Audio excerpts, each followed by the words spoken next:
Dans la nature, les enfants posent énormément de questions. Ce n'est pas pour rien, c'est quelque chose d'extrêmement important pour justement leur développement. Mais je considère que c'est justement ça qui fait la différence avec les adultes, c'est que les enfants ils posent énormément de questions et du coup ils sont encore dans cette fameuse neuroplasticité. Le problème c'est que les adultes à la fin ils finissent par ne poser aucune question et pour les rares questions qu'ils posent, ben, si je puis dire, ils vont se confronter à une négation, un problème où on va leur dire pose pas de questions, agis tout simplement. Dans le concept tout simplement de respecter les ordres. Et ce que je veux dire par là, c'est qu'on a souvent tendance à couper les jambes aux enfants, notamment vis-à-vis de leurs rêves, notamment vis-à-vis de leur environnement, lorsqu'ils posent énormément de questions et qu'on finit par dire parce que c'est comme ça. On répond à une question, 2, 3, 4, 5, 6, bref, énormément, jusqu'à ce qu'on soit lassé. Et au final, on lui dit parce que c'est comme ça, parce que c'est tout. Parce que arrête de poser des questions, parce que je sais pas, finis ton assiette, je sais pas quoi, je sais pas quoi, je sais pas quoi. Je considère que un enfant développe sa neuroplasticité justement en se posant énormément de questions. Ce qui est tout à fait normal. Sauf que le souci, c'est qu'un adulte, au fur et à mesure de sa vie, il ne pose plus de questions. Et après, il s'étonne justement de ne pas avoir les réponses à sa vie. Il ne se pose pas les bonnes questions, ou du moins, il se pose plus aucune seule question. Et tout simplement, il est dans une situation où il ne comprend pas sa vie. Il est malheureux. Il suit la masse. Plus personne ne pose des questions, donc lui, il ne va pas se poser des questions. Et à la fin, on lui fait comprendre que non mais c'est très bien, tu fais ton rôle, c'est bien quoi, tu fais ton boulot de citoyen. Et à la fin, il passe à côté de sa vie. C'est pour ça que j'ai toujours tendance à dire que vaut mieux se fier aux enfants, c'est-à-dire toujours être dans une forme d'interrogation concernant justement son environnement, pour mieux le comprendre, pour mieux évoluer. On en arrive à un niveau où, entre parenthèses, on est obligé de créer ce genre de système comme le développement personnel justement parce qu'on ne se développe pas personnellement parlant en règle générale. Un enfant dans son essence il se développe quotidiennement parce que justement il pose énormément de questions. Le truc c'est que l'adulte aussi peut faire preuve de neuroplasticité. Cependant on arrête parce que règle, parce que pouvoir, parce que hiérarchie. Maintenant j'ai dit pouvoir. Il faut comprendre que nous avons déjà un pouvoir individuel. Le pouvoir personnel que nous avons est extrêmement important. Mais il faut repointer du doigt justement ce fameux pouvoir. Quand je parle de pointer du doigt, c'est pas d'un point de vue négatif, mais c'est plus justement le mettre en avant pour rappeler que vous pouvez faire la différence sur votre propre existence, dans votre propre vie.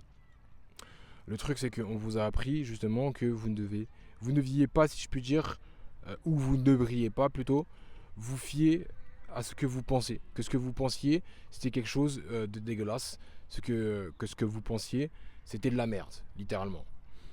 Du coup, vous avez arrêté de penser, vous ne posez plus de questions, sauf que votre vie en pâtit largement. Vous devez absolument vous poser les bonnes questions quant à votre existence. Tiens, on va marcher un peu. Vous devez absolument, j'en ai oublié, vous devez absolument conscientiser le fait que se poser des questions, c'est la base pour pouvoir évoluer en tant qu'humain. Et beaucoup trop d'adultes ne prennent pas exemple des enfants, tout comme ils finissent par dire aux enfants oui, non, tais-toi et tout, parce que sinon, oui, mais pourquoi, bref. Les enfants, dans leur essence, ils vont toujours essayer de dépasser les bornes, mais c'est très bien parce que justement, ils essaient de voir où sont leurs limites. J'ai tendance à penser que l'éducation dans l'enfance doit passer notamment par une forme d'accompagnement, de guide, et non pas forcément dans une interaction autoritaire vis-à-vis de son parent. Son parent est censé lui apprendre, si je puis dire, le bon déroulement de la vie, en lui donnant les bases, en lui donnant les armes nécessaires pour pouvoir s'en sortir, parce que la vie n'est pas simple, donc oui, on peut parler d'armes.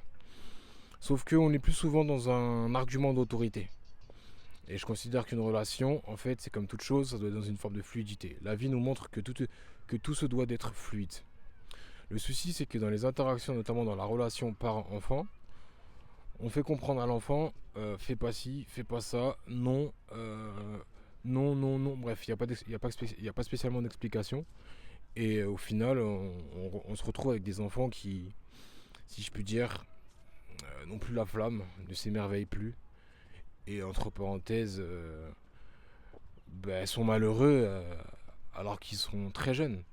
Et le problème, c'est que beaucoup trop d'adultes sont dans cette situation et ne comprennent pas que c'est justement parce que on leur a fait reproduire ceci lorsqu'ils étaient petits. Et lorsqu'ils sont parents, ils refont exactement la même chose. Parce qu'on finit tout simplement par reproduire ce qu'on a subi. Et moi, ce que je veux dire par là, c'est que les enfants, on doit beaucoup plus se fier à eux. Force est de constater, les personnes qui sont heureuses dans leur vie, elles ont gardé leur âme d'enfant. L'âme d'enfant, ça passe déjà par ce côté émerveillement de tout et de n'importe quoi.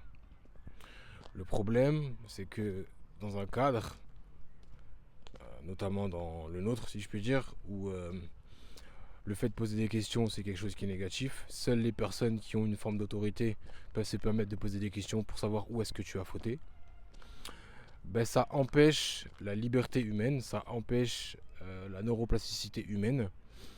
Et je considère que la neuroplasticité, c'est toute notre vie qu'on est censé l'avoir. Le concept d'apprentissage, c'est toute notre vie qu'on est censé l'avoir. Et le problème, c'est que on est biaisé. On est totalement biaisé parce que justement, on n'a pas les codes de l'apprentissage. On n'a plus les codes de l'apprentissage, notamment vis-à-vis de l'aspect essai-erreur. On a peur justement de tout ce qui est... comment on va appeler ça? Échec. Ouais, l'échec. Apprendre de nos échecs, l'adversité, prendre des risques. Et à la fin, on finit par tout simplement, comme on a peur de poser des questions, donc on a peur de tout simplement se confronter à notre propre pensée, si je puis dire, à remettre en question notre propre système de pensée, ben on finit tout simplement par arrêter d'apprendre. Ce système de pensée qui, entre parenthèses, a été instauré lorsque nous étions petits. Cela signifie qu'on pose des questions, à la fin on te dit c'est comme ça, arrête de poser des questions, et ça se reproduit de génération en génération, et c'est problématique. Et au final, y a des moutons partout en fait. Il y a énormément de moutons. Les personnes ne veulent plus apprendre. Et ça en fait partie un peu des règles du système, si je peux dire. Depuis ton plus bas âge, on te dit arrête ci, arrête ça, fais ci, fais ça, tais-toi, tais-toi, tais-toi, bref. Et à la fin, les gens, tout simplement, ce sont des coquilles vides. Et cela explique cela. Cela signifie que on a des humains qui sont vides, qui ne savent pas réfléchir. On les met dans des carcans bizarres. Comment dire? On leur retire tout droit, toute liberté, même si je pars du principe que le concept de droit, c'est pas forcément logique. Je pars du principe que c'est plus une question de libre arbitre. Parler en termes de droit, c'est parler en termes de système justement. Et toujours reproduire les mêmes règles du système, c'est pas forcément positif. Donc je pars du principe qu'il est extrêmement important de pouvoir faire la part des choses, se remettre en question. Et de toujours, si je puis dire, se poser des questions. Si on ne peut pas poser des questions à autrui, il faut au moins pouvoir se poser des questions à soi-même. Le souci, c'est que ça demande un certain effort. C'est justement ce fameux concept de développement personnel. C'est-à-dire, est-ce que je dois toujours remettre en question ma manière de penser? Sauf que c'est problématique parce que à chaque fois, si je me remets en question, ça veut dire que potentiellement, je n'ai pas forcément de stabilité vis-à-vis de ce que je pense profondément. Même si je considère que c'est toujours un exercice à faire. Mais justement, lorsque je remets en question ce à quoi je pense le plus profondément, peut-être que je vais apporter une forme de fébrilité, de fragilité quant à ma confiance en soi. Il faut réussir à apporter ce juste milieu vis-à-vis de soi-même pour justement ne pas être, si je puis dire, biaisé. Je ne sais pas si vous voyez ce que je veux dire, mais en gros, il faut quand même se poser les bonnes questions vis-à-vis de sa propre existence. Et beaucoup trop de personnes ont tendance justement à ne plus se poser de questions et du coup avoir une existence médiocre, si je puis dire. C'est extrêmement important. Donc, inspirez-vous des enfants, faites preuve de neuroplasticité, continuez à apprendre. L'apprentissage, c'est ça aussi qui remplit notre vie.